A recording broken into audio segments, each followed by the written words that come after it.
Hello, I'm Susan Regan, host of Connecticut Valley Views, and a pleasure to introduce our viewers to a singular institution where I am today in West Hartford, Connecticut. The American School for the Deaf is the oldest permanent school for the deaf in the United States. It was founded in 1817 by Thomas Hopkins Gallaudet and serves deaf and hard of hearing students from ages 3 to 21 years old.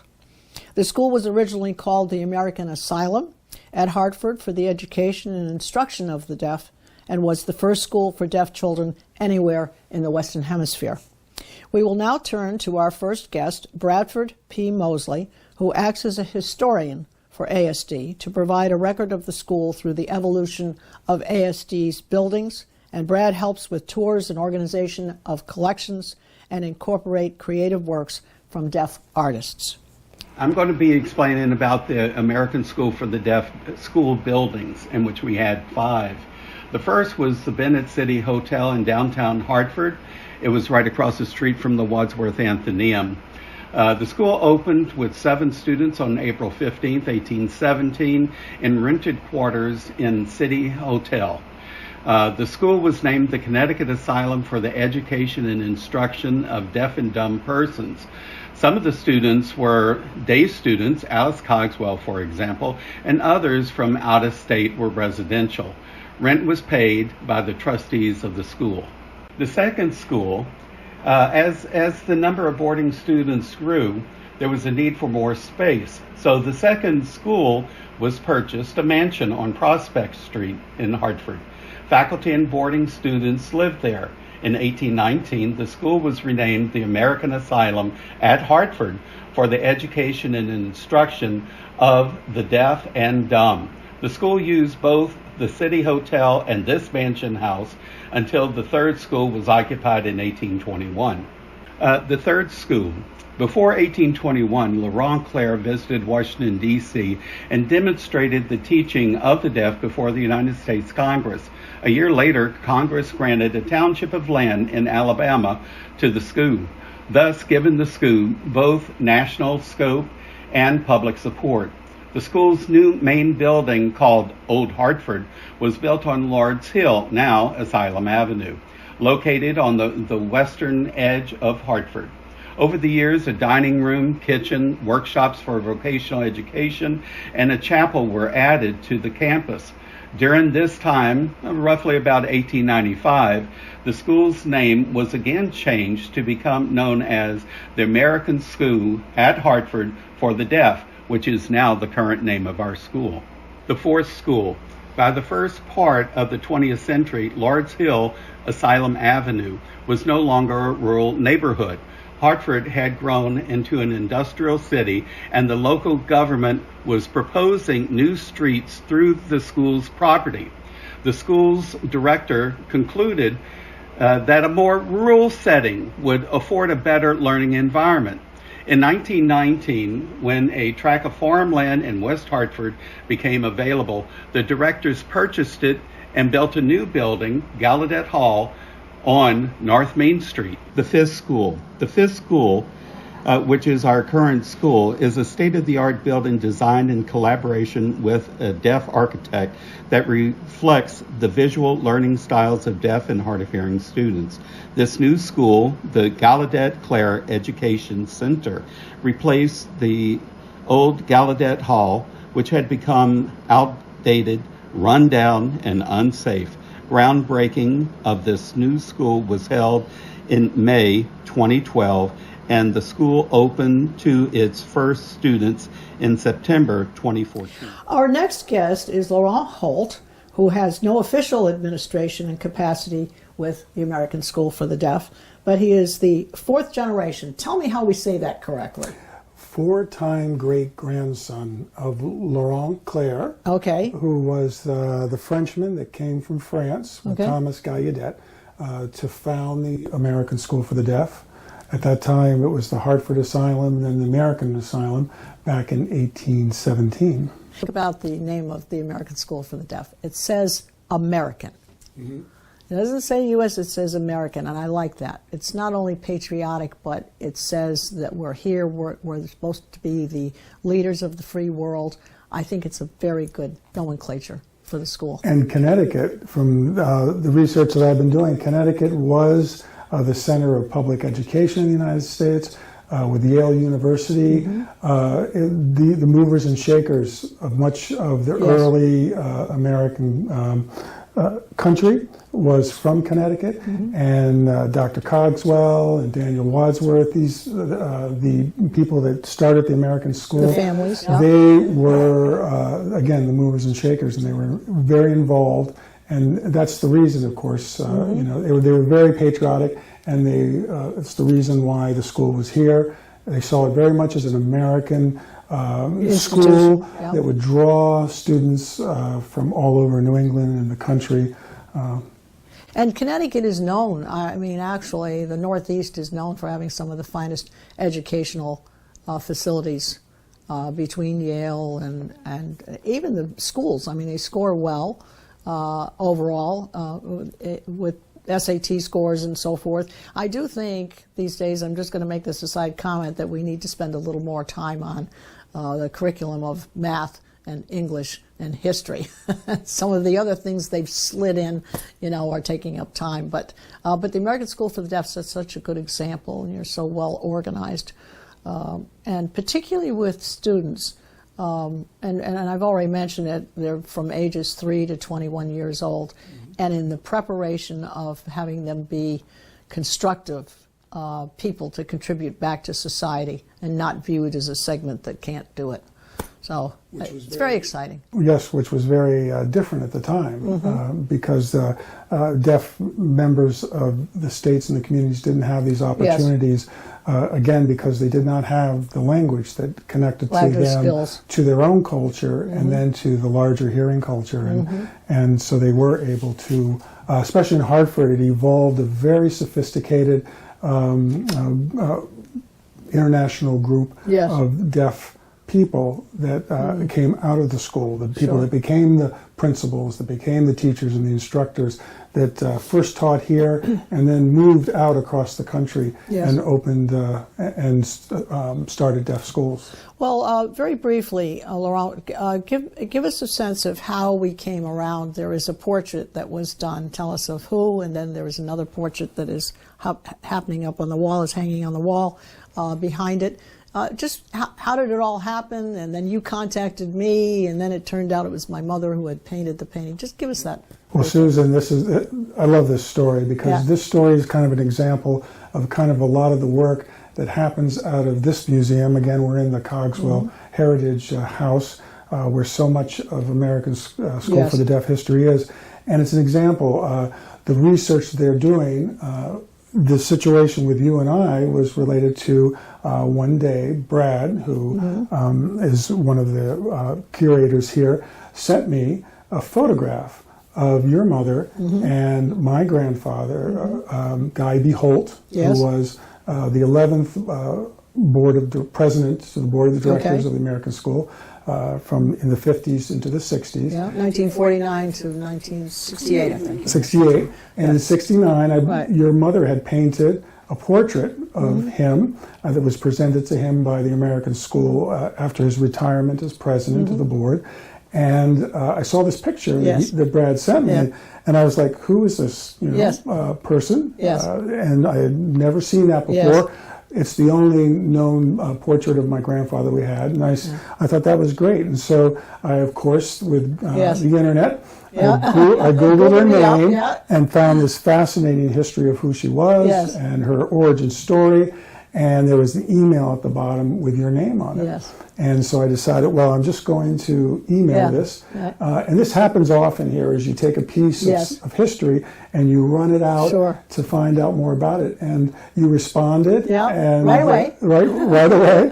And it's a fascinating story. So that's kind of how we connected. So, viewers, I really think you need to spend a little time viewing the segment that we're doing today. And as Laurent said, my mother was a famous international portrait painter, did that painting, Mr. Holt. And her exhibition was opened, actually, by First Lady Eleanor Roosevelt in the U.S. because she was originally an Australian painter.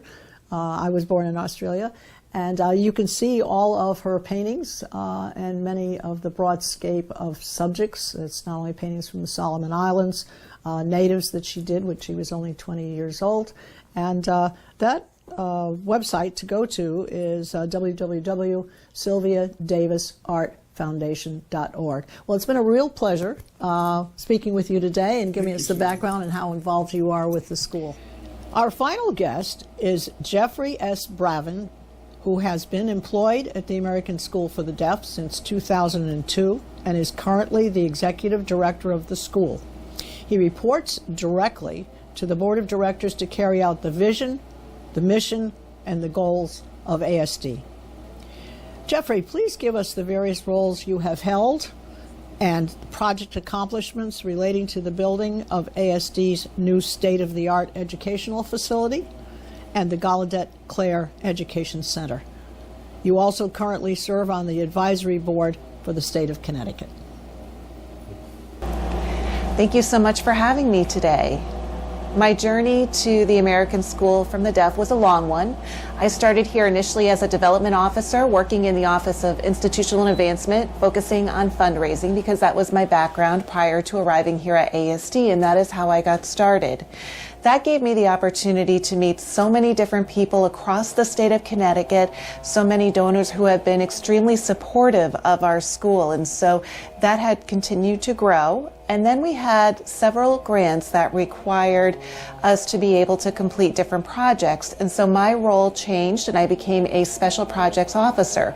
So I was responsible for different projects happening across campus, Printworks, the Technology Center, new construction, and that is how I started to get involved with the brand new Gallaudet Clare Education Center, and that's the new academic center for our students. That particular project was the first large construction project that I was a part of, and I very much enjoyed that journey. After that, I went on to become assistant executive director and now executive director of the school for the past 11 years. And since that time, obviously, we've done many other smaller projects across campus, but the newest project that we've embarked on are 2 brand new dorms that will be opening in just the next couple of weeks, which we're very excited about for our students. I also serve on various boards and different committees, and the reason for that is because I want to give back. I want to be able to put the things that I've learned and my skill sets to good use to help other people.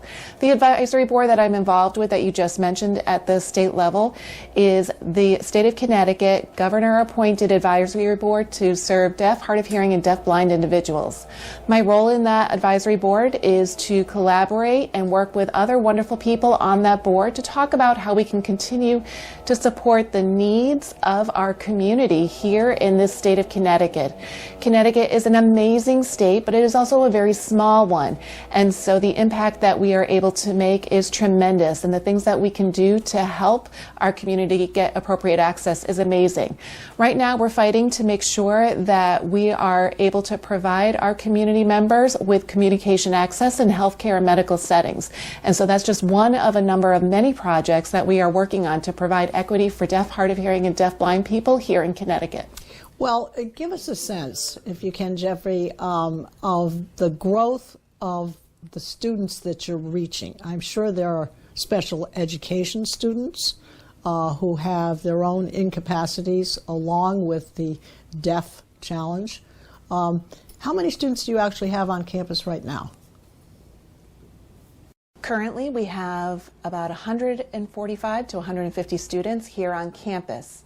We also serve over 600 students here at our school through our different programs, and that is a number that has changed quite a bit over the years. We've expanded our Birth to 3 programming. Previously, we served about 40 families. We now serve over 120 families in that program. So we are reaching out to families across the state that have children identified with a hearing loss to make sure that they're able to get the appropriate supports and also understand the critical nature of early language acquisition and how that will go towards supporting their education and their lives as they grow. We also have a residential treatment program here known as our PACES program, and we serve students through that program 24/7, 365 days a year. So we never close our doors. We want to be able to provide appropriate mental health supports for students that may have emotional or behavioral needs or challenges, and we have students in that program not just from Connecticut but from across the country. Additionally, several years ago, after COVID, we realized that there were many deaf, hard of hearing, and deaf-blind students that live far from deaf schools, that may not have access to deaf education, or others that may not even have deaf schools in their countries across the world. So we opened up the very first online academy for deaf and hard of hearing students, and that is something that is open to students across the world. Students can access our education anytime, day or night. We started that program with 8 students, and we now have over 240 in that online academy program. We also operate an amazing summer camp that's located in Salisbury, Connecticut, called Camp Isla Bella. And we have 3 different sessions we offer every summer. Each session can serve up to 72 campers. So that is the kind of impact that we hope to continue to bring forth into the future, where we're not just serving students here in Connecticut, but we're also serving students across the world who may not have access to education. So thinking about how we can deliver quality education to those students too. Well, those students that you talk about, that donors donate to the school. Obviously, you have operating expenses. You need to cover not only those costs, but obviously teachers and the people who are employed here and so forth. Do you feel that you're meeting what you need to bring in revenue to cover those expenses? And would you welcome to have someone present an endowment to the school? Do you currently have an endowment? Yes, we do. We currently do have an endowment here. Even though I started as a development officer, my role as executive director is constantly involving going out, talking to people, and fundraising. Now, our school is funded by various revenue streams and sources. The state of Connecticut does give us state appropriations that goes towards supporting only Connecticut students that come here to our school.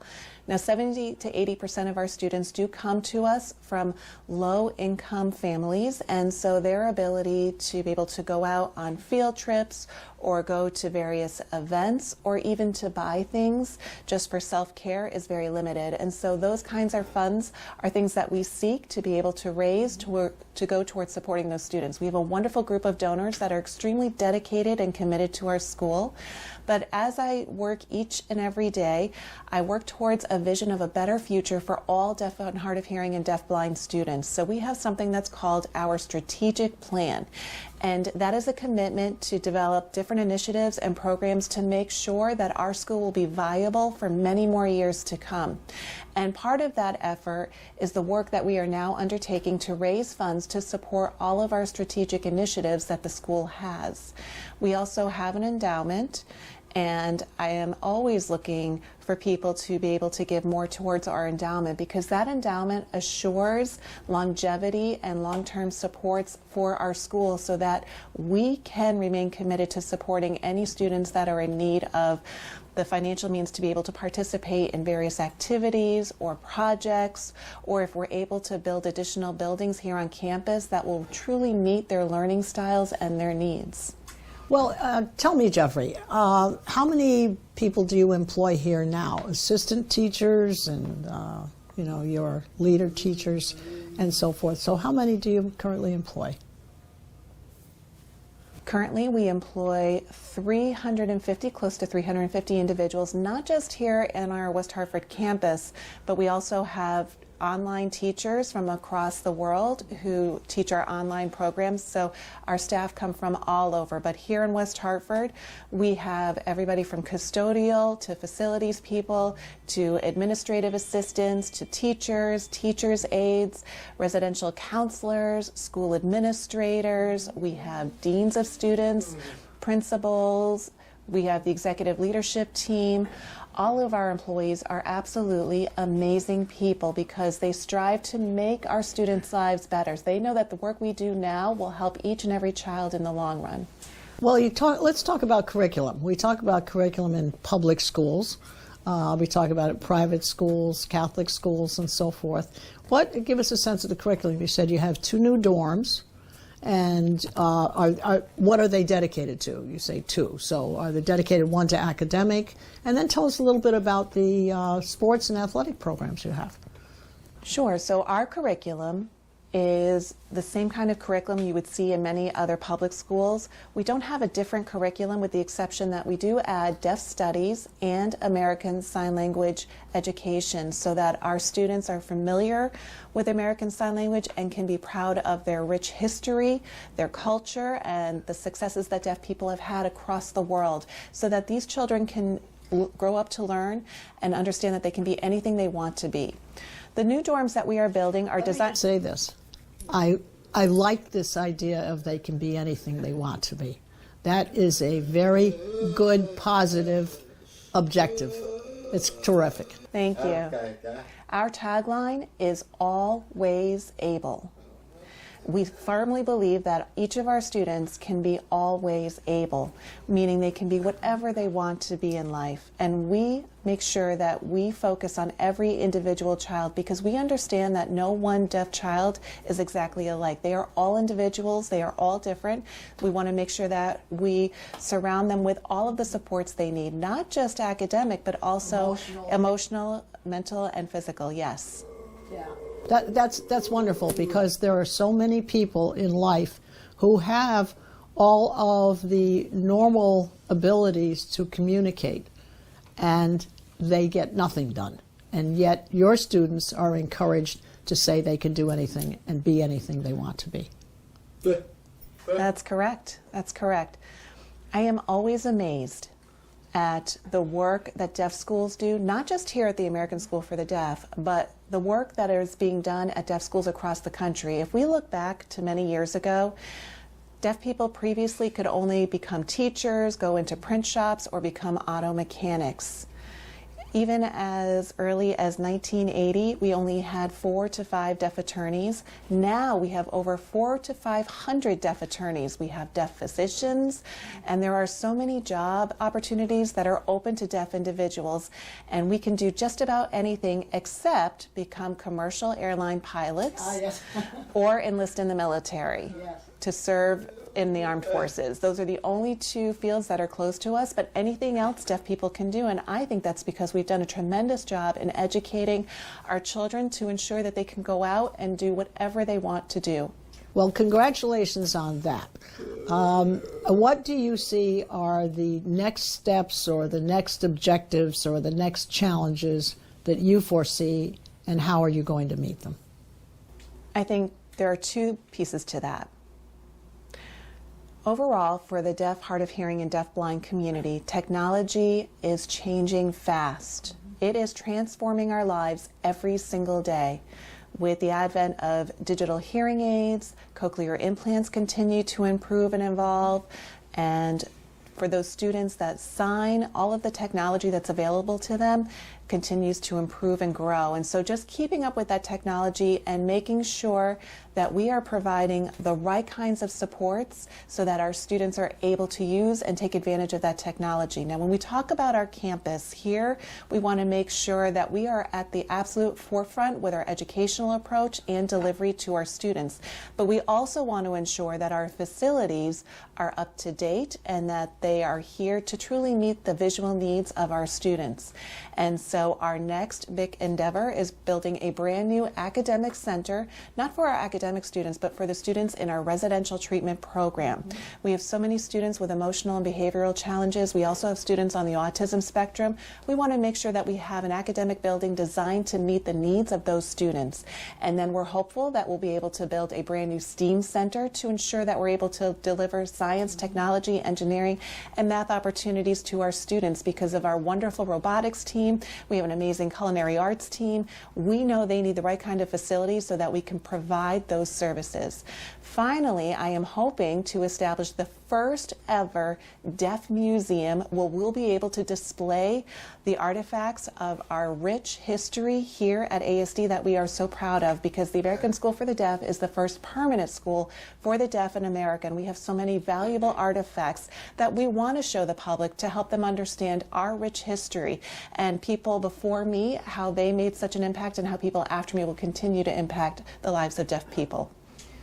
Well, it's been an interesting tour with you, and I very much appreciate your time, Jeffrey, Laurent, and Brad, and contribute to today's show on Connecticut Valley Views. Viewers, you can also follow the ongoing progress and make a donation at www.asd-1817.org. And you can see all of the Connecticut Valley shows and programs on www.ctvalleyviews.com. This is Susan Regan, host of Connecticut Valley Views, thanking you for joining us today.